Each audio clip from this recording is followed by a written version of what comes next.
Hallo und herzlich willkommen zum Weltupdate 39. Das heutige Update ist wahrscheinlich noch kürzer als das letzte Mal, aber wegen dem trotzdem nicht weniger spannend.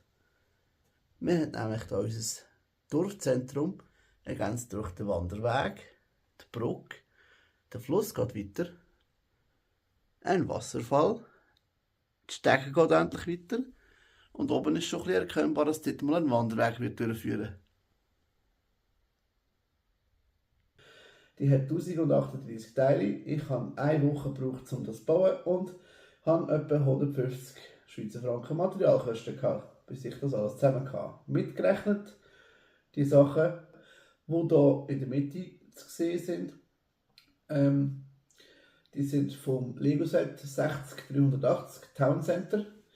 Der andere Teil steht dann noch da. Genau. Ich habe die Platte plus die nächsten paar eigentlich aufgrund von dem erfunden, dass das soll beheimatet sein. Ich tue das auch modden.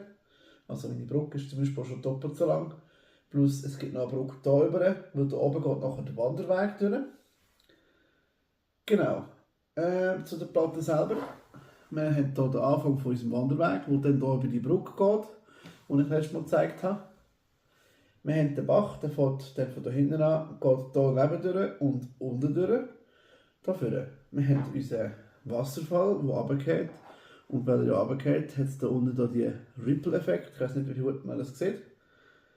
Plus, das ist der zweite Teil vom Wanderweg, also der zweite Teil von der Stege, der hier raufführt und eben hier oben nachher den Wanderweg durch mit einem kleinen Brückchen hier oben, wo jetzt natürlich noch nicht rum ist. Und das sind so Aussichtspunkte, dass man nicht runtergeht, wenn man sich umschauen will, hat es hier die Gitter, die wir auch schon beim letzten Mal gesehen haben.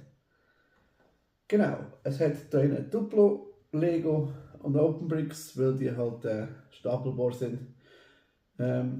Abgesehen davon hat es sehr viel Lego Modell, Lego Set drin und Standard Millsplate Konstruktion. Und was uns natürlich sehr helfen würde, wenn ihr das mit ein paar Kollegen und Freunden teilt oder Familie, die gerne Lego spielen oder gerne Lego schauen. Bis dann wünsche ich euch beim nächsten Video viel Spaß.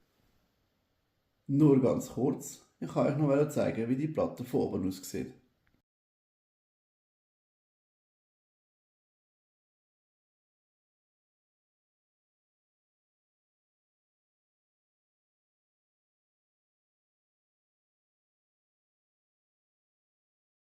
Das nächste Mal das alles im Detail und zwar definitiv.